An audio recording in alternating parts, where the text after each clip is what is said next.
It's time to be woke, take off your shades, it helps see through the smoke, cause the wicked hide behind the cloak, and if you stay in the mist, you gon' be soaked, so listen up, cause this hair of the dog, what's real, what ain't, is this the fog or smog, cause there's a difference when you breathe it in, so don't let the corporate media take you for a spin, this that morning show, they put you in the know, so I hope that you ready, cause all we do is go, go, go, yeah, come get your info, you gon' be like, whoa.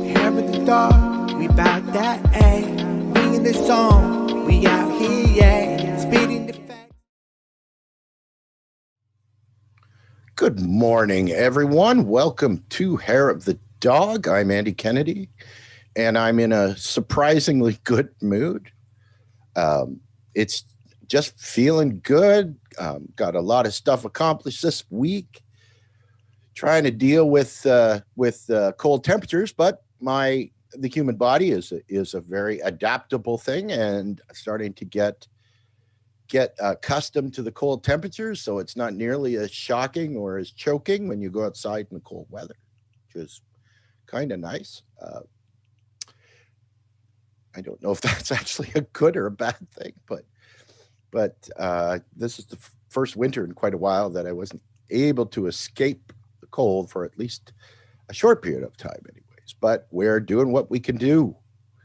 Today, we are going to talk about, well, when people get together, they usually talk about the weather, but they don't talk about the climate. And those are not the same thing, those two things. They are not at all entirely the same thing. Too many people talking about the weather, not enough about the climate. So that's what this Friday is all about, and that's the perfect segue into introducing my lovely and talented co-host, Mrs. Carrie Barber. Good morning, Carrie. Good morning, Andy. So for those who are tuning in this morning, here's the situation. Andy's in Canada. I am in New Mexico now, a recent transplant from Chicago. I am also from Marquette, Michigan, where it reaches 70 below temperatures, average 70 below temperatures in the winter. Right. Well, I remember it's 5 degrees Kelvin out today. Right. Well, so on the Marquette News, and I forget the exact name of the newspaper, it's been so long, there was this picture of a fox on the side of the road, frozen. The fox was trying to cross the road and took a little bit too long. And froze in place. So this is what I'm used to, and all the skills and things that I learned, all the stuff that Andy deals with on a regular basis.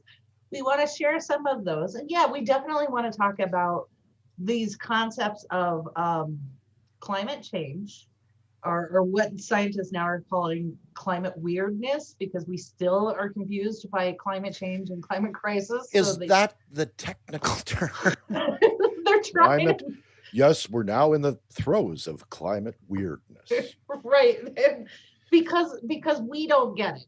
And then also what we're seeing out of our southern states, not from individuals, and let me make that distinction, right? Because during hurricanes, you have, the I forget what they call it.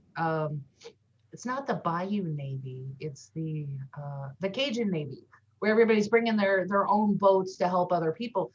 On the person-to-person basis, we're seeing some tremendously beautiful stories come out of it. But for those people who have shown the rugged individualism, it's not going well. So yes, and this is nature's way of, dare I say, thinning the herd. If you didn't pay attention at all during science class, when am I ever going to use this? Why do I need to learn this? I'm never going to use this. Well, it's these times when things aren't normal, when they aren't status quo, and that they come back and bite you in the bum. And that's exactly right. So I do want to, if you are a neoliberal, or if you live in what's considered a blue state in the north, You may be tempted right now to point fingers and laugh. Now is not the time. No, don't do that. Don't be a shitty person. And we've been talking about that for weeks now when we talk about Black History Month and US history and what is true, and being less shitty people.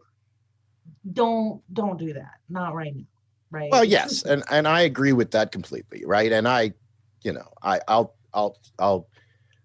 backpedal a little bit from my earlier statement. It's, I can complain as much as I want about the weather, and I think that's typically the opening line in Canada, especially in the wintertime, right? Because it just is. But we're equipped here to deal with this, right? We all have furnaces, right? We all have basements. We can survive permafrost. We can survive, sub-zero temperatures here because we get them all the time. If you're living in Texas and you've never seen snow, first of all, those slicks you bought for your car to make it, look cool, they ain't going to do shit for you right now. If your water pipes are in danger of freezing because sub-zero temperatures and you've got no way to heat up your home, you can be in big trouble, right? If you're in charge, you're gonna, potentially have some real issues if you're not equipped to deal with that. And there's only so many generators in the hardware store. Well, that's it exactly. So we're going to get to some of these things, some practical things you can do. And I have some tips for you that are a little weird, but trust me, they work, because I have been in those really cold temperatures, far colder, with no electricity and no obvious sorts of heat. So it's an emergency situation. So what do you do? So we do want to talk about that, but first, let me get to Mike. Good morning, Mike. Mike says, good morning. I see that you have not absconded to Cancun. We didn't, but there's somebody who did, and everybody's talking about it. Everybody's talking about it. And I love that this story has been developing. And of course, Twitter sleuths are so on top of it. And this particular gentleman was so hated that even airline employees released private information about when, and we're talking about Ted Cruz, if you've been under a rock, when Ted Cruz actually made his reservations and when he made his return flight reservations. So everything that he offered for an excuse as to why he was in Cancun when his state was suffering turned out to be an absolute ball-faced lie. So Andy, this is the first graphic, and I'm sorry, you'll have to wait till I'm done with my shocked expression. Right, exactly. Okay, I'm done. Oh, okay, so this is from a gentleman by the name of Jim Bartow, who was just eloquently stated what we were all thinking. The guy worried about Mexicans coming into our country to seek a better life is blamed to Mexico. Yeah, and that's exactly what he did. So he blamed it on his daughters wanting to go on vacation, but no, based on his own actions in getting a reservation and a flight, they were leaving. They were going to go to Cancun and leave everybody else behind. So this is not just an out of touch politician who really doesn't give a shit about the people that they're supposed to serve. This is the haves and the have-nots, right? So this is a gentleman who makes so much money that he can go and just leave the whole crisis behind. And we saw this during the initial stages of the pandemic. We had some really shitty billionaires posting pictures on their yachts out in the middle of the ocean going, stay safe, everybody, good luck. And that's exactly what they do. This is the whole mindset. So if they're telling you rugged individualism, but yet they're carting off. We see this over and over again, especially when they were like, you need to die for the economy. But we're going to be safe at home. So good luck to you. And I want people to see this, right? And I love these billionaires on their yacht, right? Because you never think in terms of karma coming back to bite you in the ass, right? And so people don't think of those things. So if you're going to be a shitty human being and you're going to increase the amount of karma that could possibly happen to you, why would you take a picture from something that can possibly sink? Yeah, there's that. But first, people have to find you, and hopefully, those people are stupid enough to leave their geolocation in their photo. So, yeah, there's that. Yes. But it's just it's over and over again, and I definitely want to make the distinction between, regular folks and these elitists, right? And they distinction for us based on their actions and just being, shitty individuals. So here's what's coming out of Texas, and we're reading really wonderful stories about people banding together. That's how you do it. And then there are other stories coming out about people who have really taken the Marlboro Man image to heart, and those people are not doing so well. So, my thoughts and prayers go out to their families. But this to me is yet another stark reality that we need to really pull apart and understand. These are undeniable examples of what not to do and how to survive. And so one of the stories I was reading about, very sad, and I'm not going to name the gentleman, but it was an older gentleman. I think he was like 60s. He ended up freezing to death in his home with his spouse right next to him. Now, this gentleman chose to weather out the night with no heat and all of this in a Burka lounger, like a lazy boy recliner, his favorite chair. And he was covered up, and his spouse was next to him, presumably on a sofa. And when I read that, I was like, of course he froze to death. He did this wrong. And let me explain to you why, based on my experience and what I learned from being in subarctic temperatures. He was by himself in that recliner. What he should have done is he and his spouse made a little bed on the floor together. And the reason for that, there's science behind this. Reason for that is body heat, right? So this is part of rugged individual will freeze to death. Together, you survive. And part of that is you cover each other up. And you don't even have to have really good blankets. Like if you're in Marquette, you had a blanket in your car because you were going to get stranded at some point. And it could be any kind of crappy blanket, but the body heat helps keep you warm. And especially if you have another person. So here's a prime example of what not to do. Okay, that lazy boy recliner is super comfy, but it only fits one person. You got to have somebody else with you. This is community, right? So even in in Marquette, when we would have when they would call for snow, it wasn't the 1 or 2 inches or 5 inches that everyone else gets. When they call for snow, that is a warning. And so what we would do in my little poor neighborhood, I had an old car where they were still made out of steel. It was a 78 Olds Cutlass. That thing was a tank. And all of my neighbors had newer cars or in various states of repair that would not start. So it was my job to go around to the neighbors. They would call, do whatever, and I'd get their grocery lists.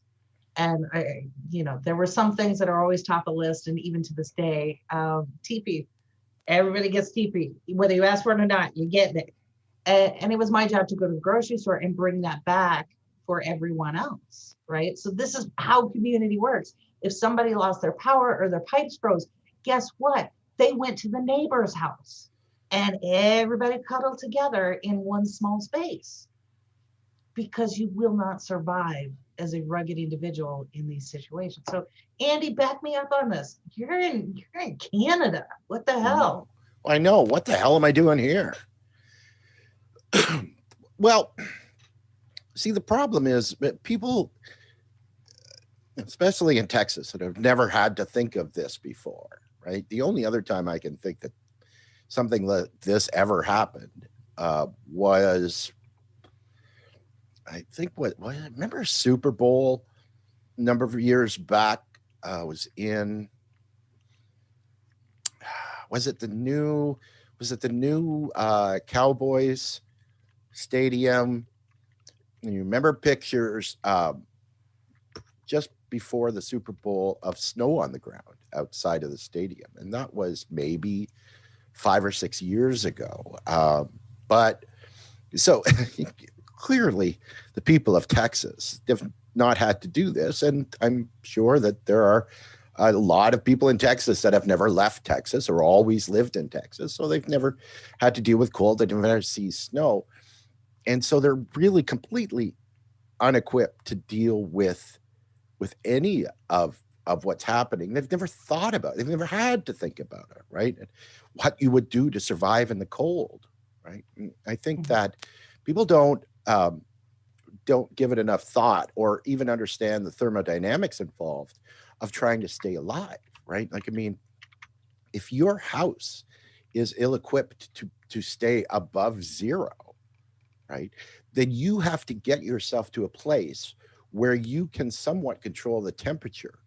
But your living room is not necessarily the place to do that, because it's the biggest room in your house, right? Right. So if you have a small, say, spare bedroom in your home, right? Then you board that place up. You put towels around the door. You go into that room. You can create enough heat in a small room with those little tart foil things and tea candles, right?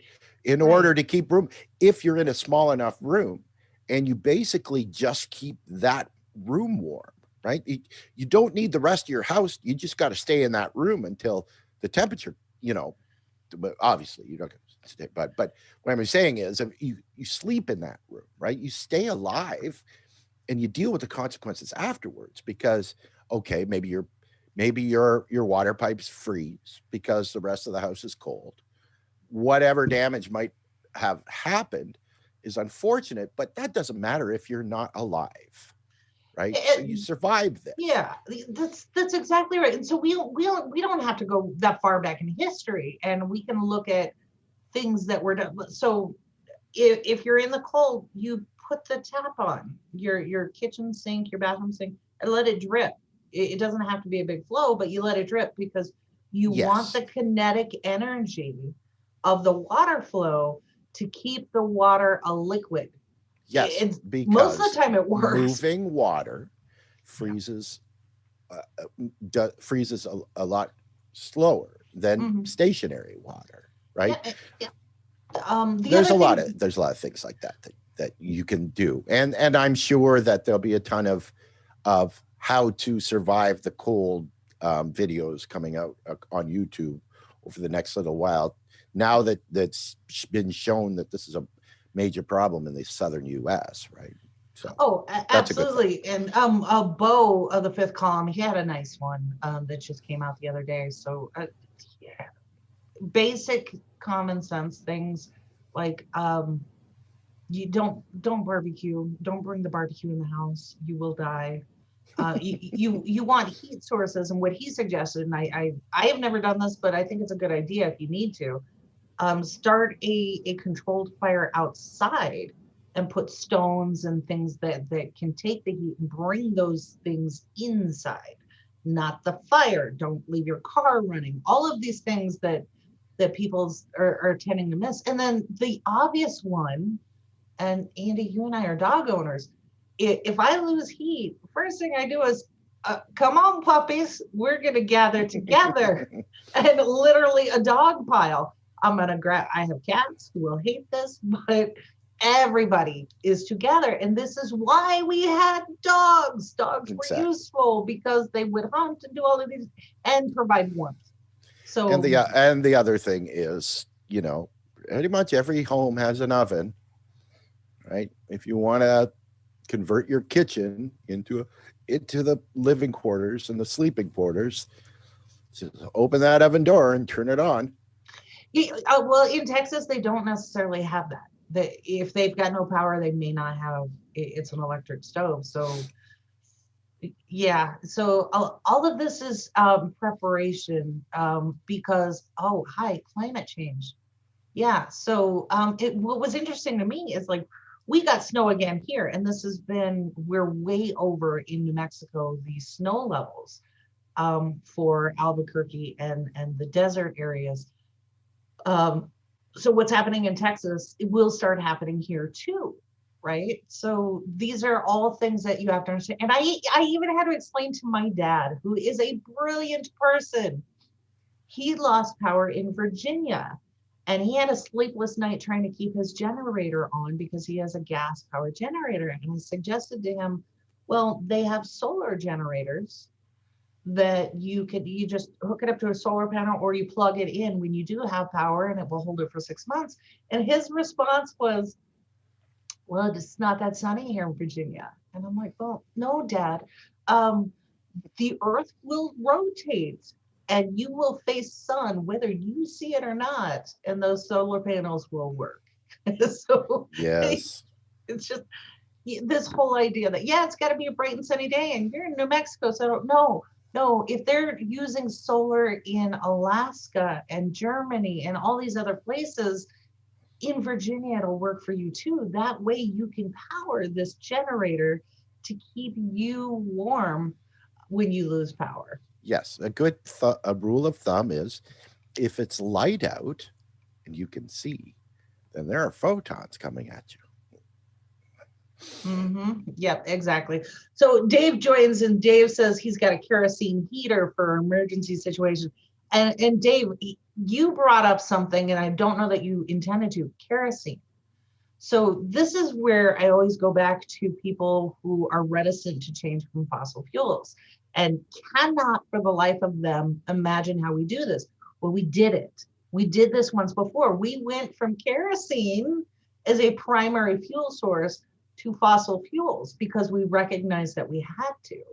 That what was going on with kerosene, with the dangers and the limited supply, we needed to change over to something else, and we happen to pick fossil fuels. So what we're suggesting now is going from fossil fuels to more sustainable, ecological, and healthier for you and your family sources, and that's solar and wind turbines. And that was the thing in Texas. They have wind turbines, but they didn't take the added steps to insulate them the way that Alaska has them, right? So Alaska and the Arctic is using these wind turbines to generate power. So this comes down to the economic component, and we've got to have that conversation. So Andy, this one has been making the rounds, but this is the graphic for that mayor of Colorado City, Texas. Mr. Boyd. Mr. Boyd. So you probably have already seen this. Mr. Boyd was a mayor of Colorado City, Texas, and this is an epic resignation on his part. So yes, when you read between the lines, you see the words, I no longer want to be mayor. Right. And I haven't been able to substantiate this, but people have told me this morning that his wife was also fired, and I don't know if she was in a civic capacity or what, but so the Boyds are now sheltering in place at home together after this. But while applying for Bogey. Right, exactly. So Mr. Boyd, okay, so I get what he said, but when I read this, I read fear and terror, and I don't know what to do when I read his words. So reading behind it, this is a gentleman who, when in crisis, people go one of two ways. Either they get quiet and they figure the shit out, or they freak out, start blaming each other, get angry, and throw a fit. And Mr. Boyd went to the throw a fit side. And he went into some really... yes, and boy, did he ever. Nice. He went into some territory here that I think we can start to pull back these myths and fallacies, right? The rugged individual, he said this, but he is forgetting that he is a civic servant, right? Is in charge of our collaborative resources. So this whole idea that the government is something else is ridiculous, and we need to do away with it now. The government is us. Mr. Boyd was a representative of us in this civic capacity, and he failed epically. And he knew it. This is why he freaked out. But you still have this need of government. So when Andy and I have been talking about US history and all of these things, the greatest detriment in the westward expansion was being a social pariah or being kicked out of the village or whatever, because that was certain death.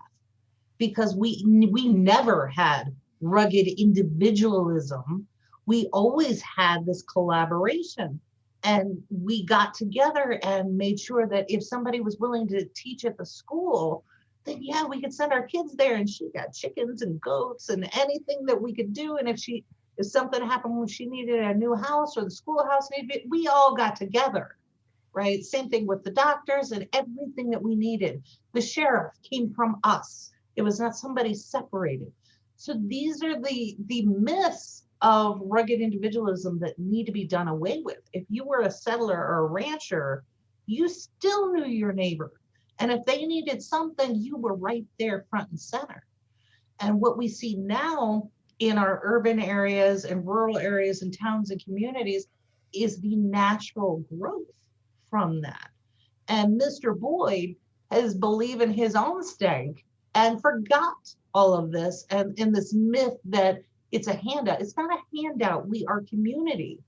And if you need any type of reminder on that, pull out a $1 bill. I think it's on a $5 bill too, but it says E pluribus unum. And maybe some of you, maybe some of you don't know Latin. It's out of many one. That's all of us coming together. It's our motto. And this is the community. And Mr. Boyd, he gave in to his own fear, terror, and arrogance, and this is where he is. So he is now a social pariah in his community. It sucks. It sucks. So real quick, Dave says, rugged individualism comes from trauma, people that haven't found help, or from billionaires who don't want to be part of society. And yeah, I think absolutely that is correct. And then, oh, thank you, Mike. Mike has a follow-up saying that his wife was fired and that people need to stop hurting his feelings. And he posted a link on our Facebook page chat. So thank you, Mike, for that. So there you go. Our community verified it. So thank you for that. So yeah, so that's Mr. Boyd, but he's not the only one, right? So this is the whole, handouts and what, no, you were charged with keeping our public utilities safe. And this goes for everybody in Texas who put private profit over public welfare. And I don't mean welfare in terms of handouts. I mean, for the good of everybody. Are we not our brother's keeper? Right? So evangelicals, that's your book. And it doesn't mean just everybody who sits in your little church or whatever it is you're using. It means community. And this is part of where climate change is. So Andy, kudos to you for calling this out and explaining exactly what's happening and the sciencey bits of why Texas is under this chill. It's not just Texas. It's all the way from, I was looking up all the states that have a national emergency status, and it's Oklahoma, Texas, Tennessee, all the way up to Connecticut, right? So the northern states are getting this shit too. They just sometimes handle it better. We still have people dying. Still have people who are outside, people all across the country. So the majority of the United States right now is under a national emergency, not just because COVID, but add on this frost to it. And you called it out. So exactly it's a very interesting dynamic when you look at the map of the temperature map of the continental United States, and you look just north and a little to the east, and you see the current temperature in the province of Ontario, and you notice that there are places in Texas that are colder. Now, isn't that an interesting dynamic? Mm-hmm. Yeah, yeah, exactly. Oh, and real quick, one of our patrons, she just sent me a text. I was checking in on her because she's in Texas. 50 hours without power. This is Chris. Hi, Chris. Good morning. She's back with power.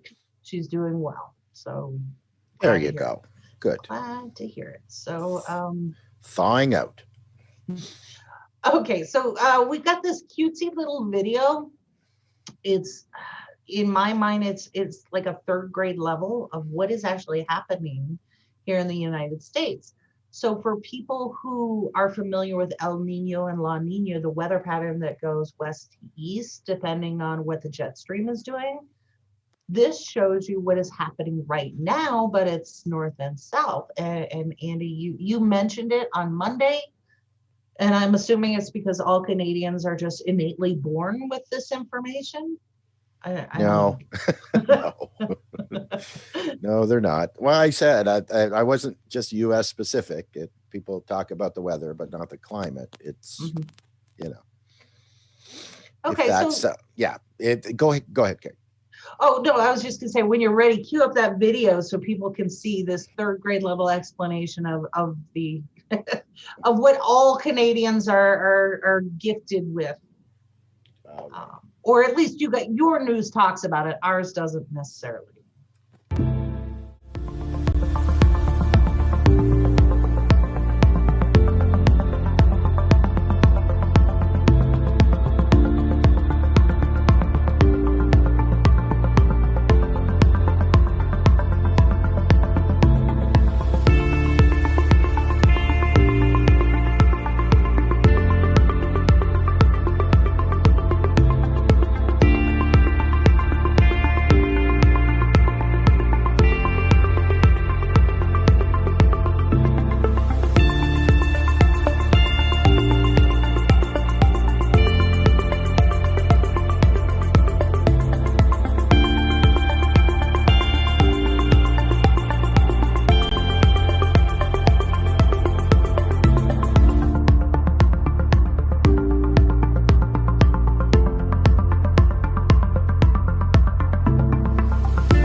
Now, how is that? There you go. That was quite the video. Very uh, explanatory. I remember, and I don't know if you noticed the same thing, Carrie, but our seasons were a lot more defined And I think what you call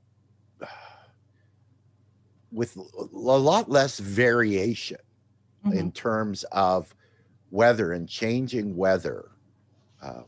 I grew up for a lot of my younger years in a place called Mattawa, Ontario, which is on the Ontario-Quebec border, about, I would say, probably 3 hours drive north of where I'm currently living.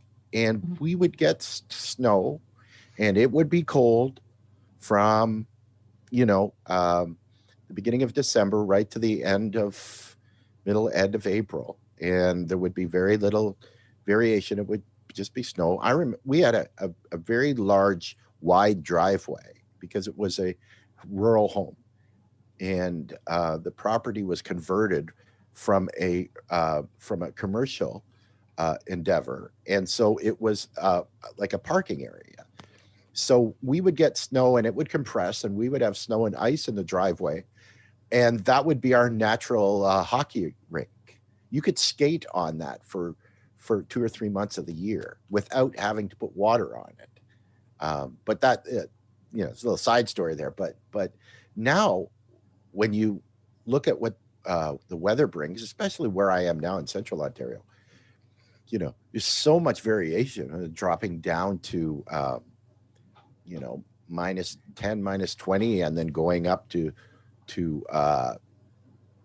40, 45 degrees, 50 within the coldest month of the year, right? And that video explains a lot of that. Absolutely. And I remember when I was a kid in Denver, you had when we would cover the seasons in second grade and we'd make our little arts and crafts, it was nearly an absolute with some minor differences, right? So everywhere I've ever been, people always say, oh, it'll rain on this side of the street, not on the other. It happens everywhere. That's not an anomaly. What we're talking about is, I don't know, when I was a kid in Christmas, I could count on a white Christmas. Can't now in Colorado and in other states. And part of it has been the shift. And then when I was in Illinois, it was always funny to me because I was surrounded by a whole lot of climate deniers. And yet we had the flood of the century 2 years in a row.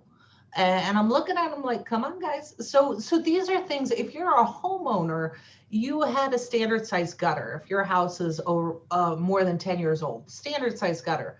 Haven't you noticed now that when you get those rains, and it doesn't really matter where you are, the rain comes down so fast that your gutter is starting to overflow, or you see that waterfall cascade. And what's on the market now and being sold to you are the wider gutters. Quietly, they know that we have to make changes to the way that we live, our homes and everything else, to adapt to what is coming in these climate scenarios. And one point that I want to make, and Andy, you and I talked about this months ago, in what was supposed to have been spring, we had farmland over much of the country right now that has this ice and cold. You had flooding. And so our breadbasket area of the United States that supplies exports for much of the world, as well as our own economy, was underwater. And you could not plant crops. And farmers were losing money, and we had to subsidize them, which I'm all for subsidizing a family farm, not necessarily a corporate farm. But these are the things that are going to start happening. And you're going to see it again in the spring, where we have these flooded farmlands, and that increases the price of food because we have less available. And so it's those resources we're talking about. It's not the money, it's the resources. Right. So what are you going to do if there is no bread available, no flour available, and it doesn't matter how much money you have? The hedge fund managers just saw this when it came to their stocks and their short squeeze. It didn't matter how much money they were offering for the stock. Those people with diamond hands were holding on to it and wouldn't give it up. So this is where it's the resources, not necessarily the currency. And if you don't already know about it, go read about MMT. right? So that's what Andy's talking about. It's the resources. And it's funny that you should bring up that specific example, right? Because the the U.S. is in the business of being either the seller or the buyer of last resort when it comes to farmers, right? When it comes to crops, they have stockpiles of grain for times when these kind of things happen. And they are the seller of last resort to make sure that there's enough resources in the system that the price doesn't skyrocket. But they also are the buyer of last resort if there is a glut of certain grains in the market, and those if there's too much and not enough demand, then the price plummets. So the government steps in to buy up the extra to keep the stability in the market, so that farmers don't either get priced out or people go hungry, right? Mm-hmm. Which is kind of like kind of like socialism. Oh, sorry. Sorry. I didn't mean to say that out loud. Sorry.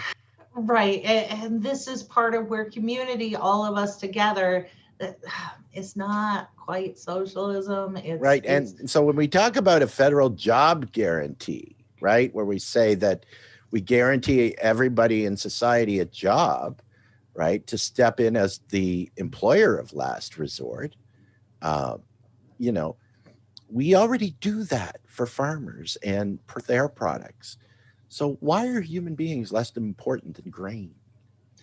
Thank you. That's exactly the point. What are we pro-life or are we not? Right? This is really what we've got to start. We've got to start controlling the narrative. And once again, I want to remind people, especially if you live in a blue state or you're a Biden supporter, now is really not the time. You kept telling us we couldn't push them left. So I'm going to tell you, now is not the time, while people are still suffering and dying, for you to go, see, look who you vote for. No, fuck you. That is wrong. That is wrong. Don't do that right now. And Andy, this is the last graphic from Lori Fulbright from News 6 out of Oklahoma. So Oklahoma is going through similar situations. And oh, by the way, their governor had to be recalled from his vacation because he took off when things started to get pretty There's a bad. theme. There seems to be a theme here. And it's not along party lines, because we saw this again and again when it came to Thanksgiving holidays and Christmas holidays, where you had the politician who was supposed to be in service tell people to shelter in place, but then they're hopping on planes to go to family outings or holiday events. Well, here was Oklahoma's Governor Stitt, who had to be recalled from his vacation. And this graphic shows what the Biden administration has done so far in inappropriate, maybe not quite enough, but inappropriate response for the people of a state. And this, I think, if you read this statement towards the end, they're actually referring to what you just talked about, Andy, under MMT, with investment in commodities for the benefit of the people and helping farmers who have a loss during this time, right? So here you can see a glimmer of what that investment should look like with the public money. So this to me is a commentary about proper investment. In Texas, they chose not to invest in winterizing their equipment, even though they knew there was a risk.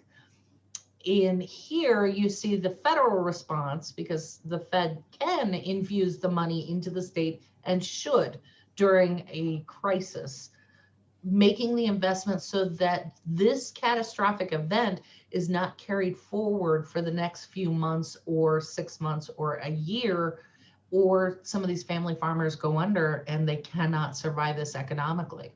So exactly. And where did we just recently see this same example?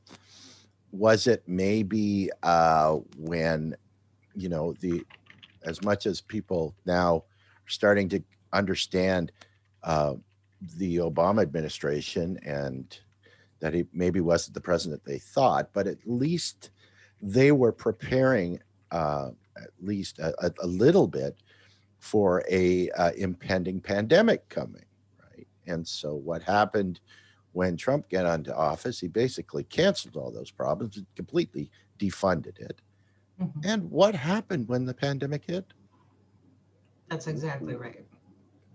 Yeah, and here we are still struggling with it. Oh, by the way, we still have like I was talking to a friend of mine who lives in Northern Illinois, and their pandemic rollout plan for the vaccines. Now, I'm not going to get into the argument of how you feel one way or another about vaccines, but these vaccines are being rolled out in a specific cadence. And in her area, it's got to be the older folks who get it first. And once a sufficient number of older folks get it, then they'll roll it out to the next youngest tier. And she's in the next youngest tier, and she can't get one because the older folks are so into conspiracy theories or whatever else they're doing. They're refusing to get the vaccine. So it's holding it up for everyone else below. So Boomers be boomers. yeah, boomers be boomers. So this is a situation we're in, and this is why Andy and I, you and I talk about these things, because we really need to help educate our fellow human beings, because there are so many people out there with the grift trying to get you, like the Ted Cruz. Ted Cruz was happy to have you freeze your butt off while telling you a lie, and he's on his way to Cancun. This person doesn't care about you. Well, And exactly. And why did that even happen? Like, well, people say, well, is he stupid? Why would he do that? You know, he's going to get out and he's going to look like an imbecile. Mhm. But especially in the US right now, the current media time period for a hot story is 13.4 seconds, right? And so, you know, this too will pass and go away, and the next story comes up. So, you know, it's that forgiveness or permission question again. And so basically they just, well, we'll do what we want, and we'll just suffer the temporary consequences of the bad press, but all in all, things will just return to normal very quickly. I mean, it's the same old, right? It's what can I get away with and survive? That's exactly right. So, okay. So now with these last few minutes that we have left, Andy, Yes. I was hoping that you and I, because we're cold weather veterans, what is your favorite keep warm tip that you might offer some of our southern neighbors who have no idea what's going on? So I have a couple weird ones, but share yours first. Well, we know, okay, for extreme emergencies where you're at, right? And this assumes that you have a vehicle, right? You can always, go for a drive. I know it's not recommended by the manufacturer to idle your car for any time, but as long as your car isn't inside a garage where the carbon monoxide can get trapped and you're outside, it is a good way to stay warm. Then that's the last resort.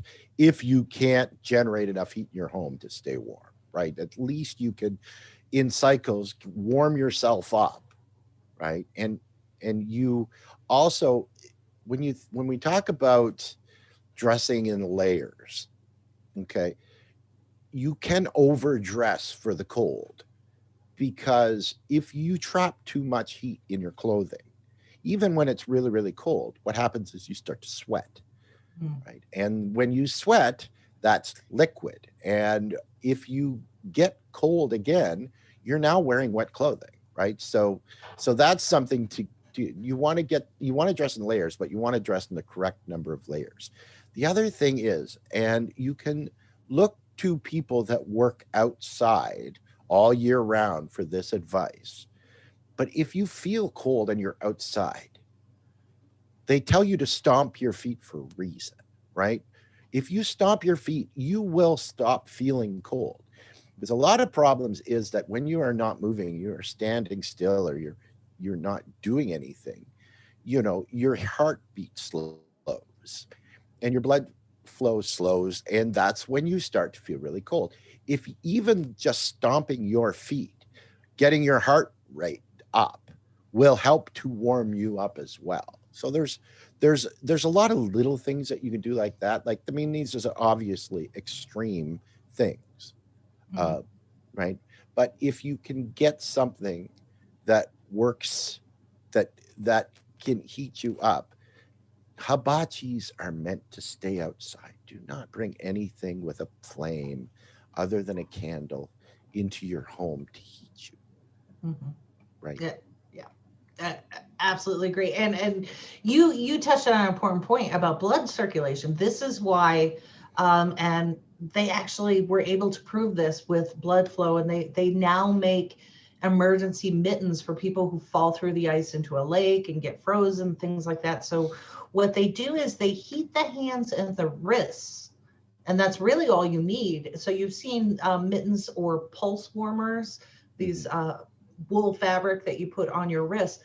And what that's doing is heating the blood flow that's going through your wrists and your hands, because that circulates through your entire body. So if you've been out in the cold and you held a hot cup of coffee or cocoa or whatever, you are literally doing that. You're warming yourself through your hands and that heat source. So, you know, watch, let's not pick up a hot coal, but you know what I mean? So there's that. Yes. Do not put things on fire in your pockets. Yeah. My favorite though from Marquette was always had a bottle of brandy. Typically it was blueberry brandy, but sometimes some other brandy. And what that did for you is that was a get yourself together. So it's not that you're going to get 3 sheets to the wind. It's you just take a little nip, because when you are that cold, you can't think straight and you're starting to panic. And that's a natural reaction to fight or flight. So you just have a little bit of that. You get that immediate warming effect. It's not real warm, but it's a warming effect to get you to calm down and start to think things through. Right. So we always had that. Especially if you had to go out to bingo night or something like that, it was pretty cold, take a little nip and then you go. But my all-time favorite, and maybe this is TMI for my household, but if you have a Midwestern woman in your life who can put up with you, this is where they become invaluable. And this is scientific fact. So I can't wait to hear this. No, this is a true story. Okay. And it was actually proven. It was proven in a really nefarious way, but the science behind it is actually very, very solid. The fastest way to heat up somebody with hypothermia or just general cold and maintain that body heat is a healthy size woman. And what you do is you put your socks on, put your gloves on, get under the covers, nothing else. That body heat warms you up like that. And I can attest to this. In the winter, in my household, I always became popular, super popular. I would wake up and I would have, you know, my husband smothering me, 2 cats on me, all of this sort of thing, because I'm not petite. I am not a delicate flower. I retain a whole lot of heat, especially at night. And this is a scientific fact. So you need to make friends with a healthy sized Midwestern woman, and guaranteed you will not be cold in any situation. So that's my favorite. Yeah. And there's a lot to be said. Like, just to follow up on the, you know, blood circulation problem. I had a unique problem while I was still working, because for 18 years I worked the midnight shift, right? And you know, some very physical nights were at 6:30, 7 in the morning on your way home when you were driving home. you know, you're very tired. Then you're always in danger of falling asleep at the wheel because I had a 45-minute drive to and from work. And so, you know, it doesn't matter how loud you put your radio or if you put the window down. If you are at rest in your seat and your heart rate is slow, you're basically just a step or two above sleep, which is the problem, right? I would pull the vehicle over the side of the road, get out, and either run or fast walk for a couple of 100 feet in front of my vehicle and then walk back, right? Get your heart rate going, right? Get your blood circulating, instantly wakes you up. And then you don't have to worry about the rest of your ride home. No, you're absolutely right. And it's always that adrenaline rush that'll do it too, right? How many near misses can you have on the ice in your car? Wake you right up. so yes, there's nothing getting your heart rate going if you hear. Oh man, yeah, it had many close calls, especially in the wilds of Marquette. It's when you come inches from being completely smashed by a long haul trucker fully loaded with trees. Yes, or lumber, or there were a couple of those. So, and Mike brings up another good point, and I saw this on Beau of the Fifth Column too, and I think people take this one for granted. He says small candles in a clay flower pot, because the clay, you have the thermodynamics. Yes. So all of these things that radiate heat but are not burning. Those are all excellent. And he posted a link. So thank you, Mike. Yeah, the idea is you don't want to try to heat your home with that, right? Like I was saying earlier, just heat a small room. Yeah.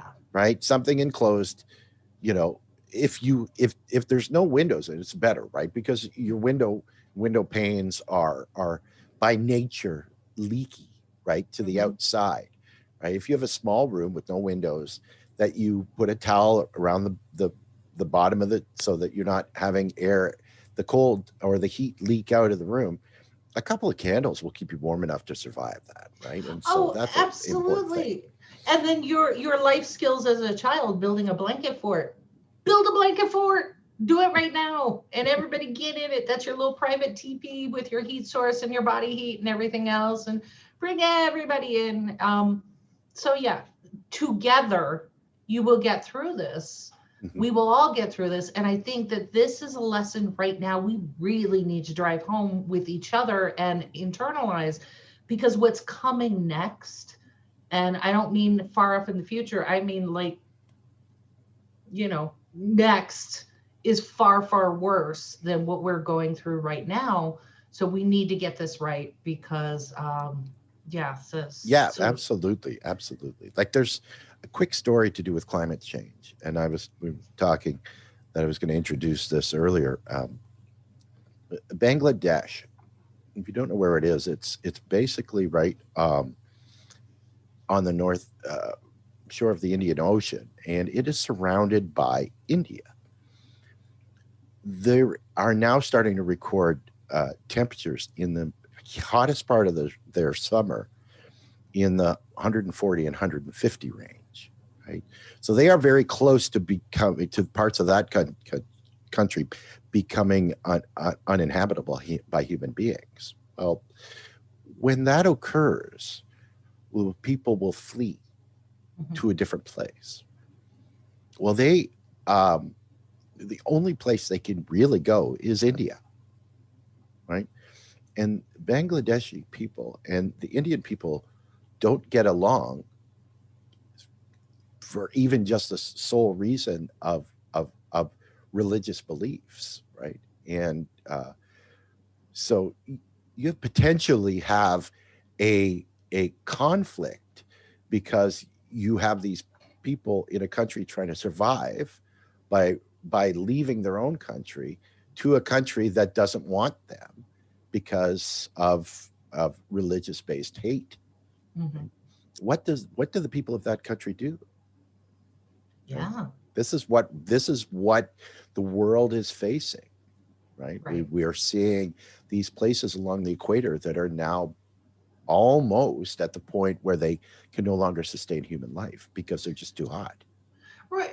Well, it's not just Bangladesh. We just had Australia. And I'm telling you that they were having conversations at the highest levels about permanent expatriation, because great swaths of Australia are going to be uninhabitable as well. And then when you have the wildfires that encroach upon everybody who's living around the shore side, Right. now what do you do? So this is happening everywhere. The first we saw was the rising sea levels and island nations who were threatened. And that was 2 years ago. Now, Andy, to your point, Bangladesh, Australia, all of these places are quickly becoming uninhabitable. And what do we still see? We still see climate change denial and all of these factors that go into it. Meanwhile, we are suffering. We, us regular folks, are suffering and will continue to suffer if we continue to hold on to these outdated, disproven notions about who we are and the people that we need to be. So one of the things that Andy has been so gracious to help me with is this 3-part series that we're almost done. It's getting ready to be released. And it goes into these kind of topics, but from a positive, solution-based perspective, right? So once again, we're not necessarily looking at government regulation or something like that to help us. We're looking at us, people with viable solutions who are already working on these things in a way that can be translated. Like, I can literally give this technology to my neighbor and help them and then pass it on. So this 3-part series is going to be coming out relatively soon. And then one thing that we're going to do tomorrow, tomorrow Saturday, I have the video that corresponds with the article I just did on arsenic and baby food. And the core point of this is, in politics, we like to point fingers, red team, blue team. And what happened when I went through and did the research on this one, I saw the House report that talked about arsenic and heavy metals in baby formula because corporations were not being held accountable by the FDA. But when I looked into it, we've known this for 10 years. So this is the entire Obama administration, the Trump administration, and now into the Biden administration, where corporations are not being held responsible, but you and your family are being put at risk. So the thing that I want you to remember is it's not red team, blue team. This is about you and your personal safety. And oh, by the way, these core ingredients that they're talking about with baby food, they're in a lot of other manufactured products.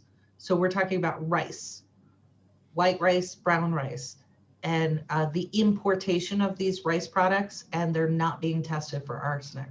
So this is kind of across the board. And again, we need to get out of the tribal thinking and start thinking about each other and what's good for all of us. So that's coming tomorrow night. So looking forward to it. Yeah. And Andy, what's going on macaroni and cheese? You got good things coming out Saturday as well? Yes. We have Mount Anna Baptist Church pastor, Reverend Delman Coates, who is the founder of the Our Money campaign. He is graciously agreed to sit down for an interview with Macro and Cheese. That'll be coming out tomorrow morning at 8 a.m. Delman is a wonderful giving person that is currently out and communicating with different Black leaders, church leaders, and activist leaders, talking about MMT, talking about reparations, and all kinds of great stuff. He even had a conversation with a certain Ice Cube, if you remember. Oh, he did. Okay. Yes, and sent him a copy of Stephanie Kelton's book, The Deficit Myth. Oh, thank God. Yes. Yes. So yeah, very interesting conversation. He was we had him do our national outreach call this past Wednesday. Mm-hmm. And so we we've had, this is the double header that we're doing with the Wednesday talk and the Saturday talk. So if you want to hear some great conversation, that's released at our website at realprogressives.org/podcast and Macro and Cheese. It's going to be a great one. So if you want to check it out, that's where you can get it. Very good. Very good. And then just one last thought as we leave this week behind. If you enjoy the commentary and the reporting that you find here on DLF or with Andy and I, we are not, we don't get our funding in the same way that other independent media does. Primarily ours comes through our Patreon or the merchandise that is sold on our store. So our store is on digitalliberationmedia.com. So find one. If you don't find something that you like that you think should be there, let us know. We can design it and print it out. And then of course on Patreon, Digital Liberation. So we're there as well. So if you feel like this was worth your time, drop us a tip. So thank you very much for everyone tuning in. Hope you have a really good week, and you'll see us back here on Monday.